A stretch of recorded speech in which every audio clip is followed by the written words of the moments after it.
some people say that you need to prep a card first, but that's up to you. If you want to prep it, you can. You don't have to. I don't bother. Now I get this corner. Now I rock it like this on here, just until it splits. I don't do just one, I do all four.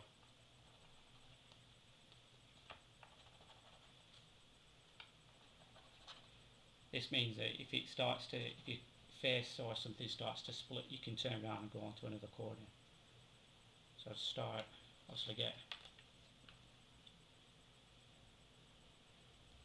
it split like that. And then you can just get it, just peel it.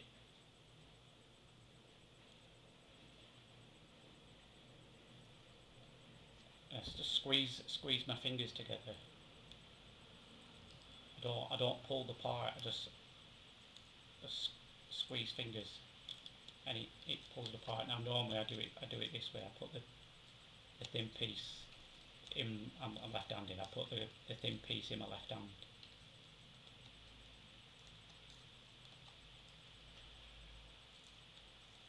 And I just go round. I go round the edge of the card. I don't go straight across.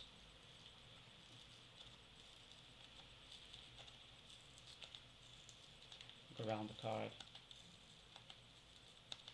And I say if one side starts to tear, I start from the other corner and coming from behind the rip. It's like here. Here it's just starting to rip. So I'd come in from this side.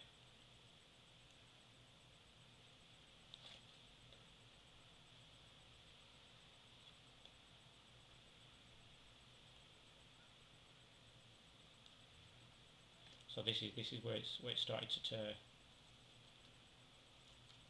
So I come in from behind the tear, it clean pulls it up. So you can just see here where it started to tear.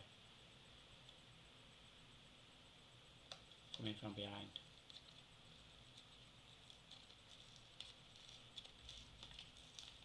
And again, I just go round.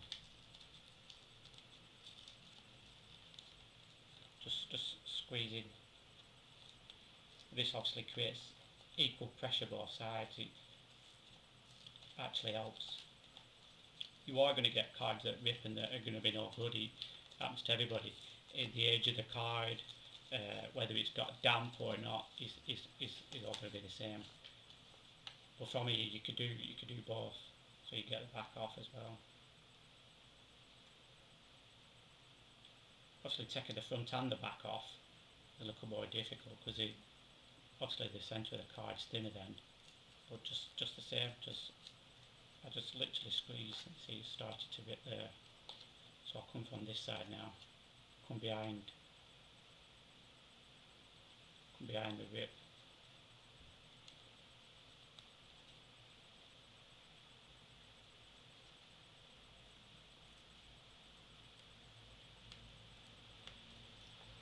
Your best bet is not to try and take both front and back off a card. You decide which one you want and just take the one you don't want off.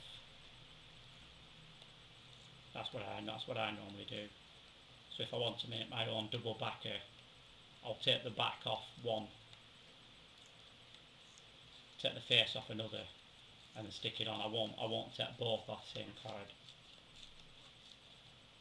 And this keeps the middle of the card a lot thicker with a lot more rigidity. Makes it a lot easier. So let's see, started to rip here, I've got it. But there's a rip here. So what I'll do, I'll come from behind.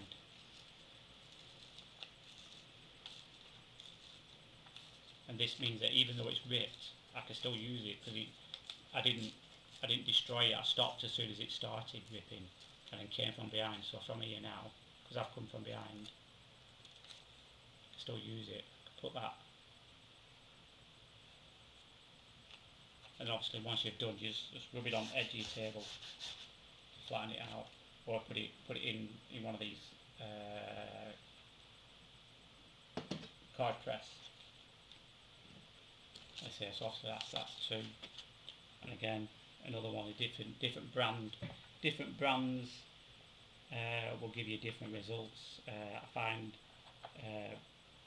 bicycle standard 808s are really good for splitting. But no cards are perfect. The more you do it, the better you'll get at it. It's like this one's blank on one side. These are the Imperial Dragons. Again, these are actually really easy to split. I don't know whether it's the adhesive they use or what, but I find them quite soft. So they are pretty easy to split.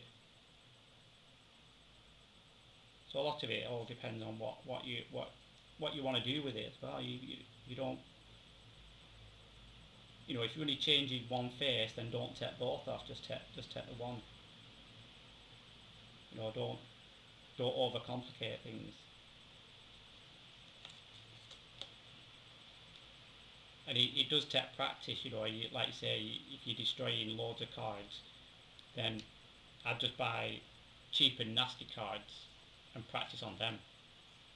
If you could do, because you'll find that cheap and nasty cards are really, really difficult to split, just because of the quality. Like this is a goner now, so I won't be able to use this face, but I can use the other side, so I'll continue, get it all off, literally just squeezing my fingers together, and that creates pressure to lift the skin off. The more you do, you get better at it. I can do them, a couple of minutes now, whereas they used to take me ages. 15 minutes, I think, when I first started doing them. Just a couple of minutes now. So let's give it a go. Might work, might not.